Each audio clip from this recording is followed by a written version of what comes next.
ನಿಮ್ಮ ಅಮ್ಮನ ಕರ್ಕೊಂಬರೋದಕ್ಕೆ ಮೈಸೂರಿಗೆ ಹೋಗ್ತಾ ಇದ್ದೀನಿ. ಬರೋದು ನಾಳೆ ಬೆಳಿಗ್ಗೆ ಆಗುತ್ತೆ. ನಾನು ಇಲ್ಲ ಅಂದ್ಬಿಟ್ಟು ಏನಾದರೂ ಪಾರ್ಟಿ ಮಾಡೋದಕ್ಕೆ ಫ್ರೆಂಡ್ಸ್ನ ಗುಡ್ಡೆ ಹಾಕ್ಕೊಂಡ್ರೆ ಎಲ್ಲರನ್ನೂ ಗುಡ್ಡೆ ಮಾಂಸ ಮಾಡಾಕ್ಬಿಡ್ತೀನಿ. ಅಲ್ಲಿ ಬಾಟ್ಲು ಏನಾದ್ರು ಓಪನ್ ಮಾಡಿದ್ರೆ ನಂಗೆ ಅಲ್ಲಿ ಸ್ಮೆಲ್ ಗೊತ್ತಾಗುತ್ತೆ. ಒಂದು ವಾರ ಬಿಡ್ಕೊಂಬರ್ತಾಳಂತೆ ಮನೆಗೆ. ಈ ಚಂದಕ್ಕೆ ನನ್ನನ್ನು ಇಲ್ಲಿಂದ ಅಲ್ಲಿ ತಗ ಕರ್ಸ್ಕೊಂಡ.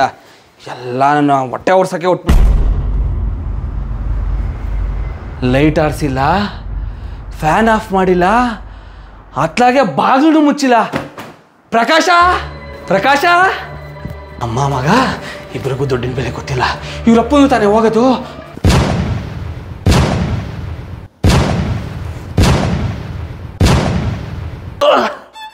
ಅಪ್ಪ ಅಮ್ಮ ಒಂದು ದಿನ ಮನೇಲಿ ಇಲ್ದಿದ್ದಕ್ಕೆ ಯಾವುದೋ ಹುಡುಗಿನ ಕರ್ಕೊಂಬಂದು ಅಪ್ಪ ಅಮ್ಮ ಆಟ ಆಡ್ತಾವನಲ್ಲಪ್ಪ. ಬಾಯ್ಸ್ನ ಹಾಕೊಂಬರ್ಬೇಡ ಅಂದಿದ್ಕೆ ಯಾವುದೋ ಬೇಬ್ಸ್ನ ಹಾಕೊಂಬಂದ್ಬಿಡಿದಲ್ಲ. ಪ್ರಕಾಶ ಅಂಕಲ್ ಗುಡ್ ಮಾರ್ನಿಂಗ್. ಯಾರಪ್ಪ ಈ ಗಂಡಸು?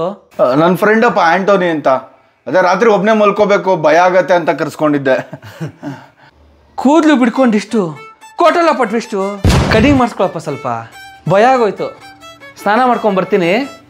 ಉಪ್ಪಿಟ್ಟು ತಿಂತೀನಪ್ಪ? ತಿಂತೀನಿ. ಸ್ವಲ್ಪ ಸಕ್ಕರೆ ಹಾಕ್ಯಾ?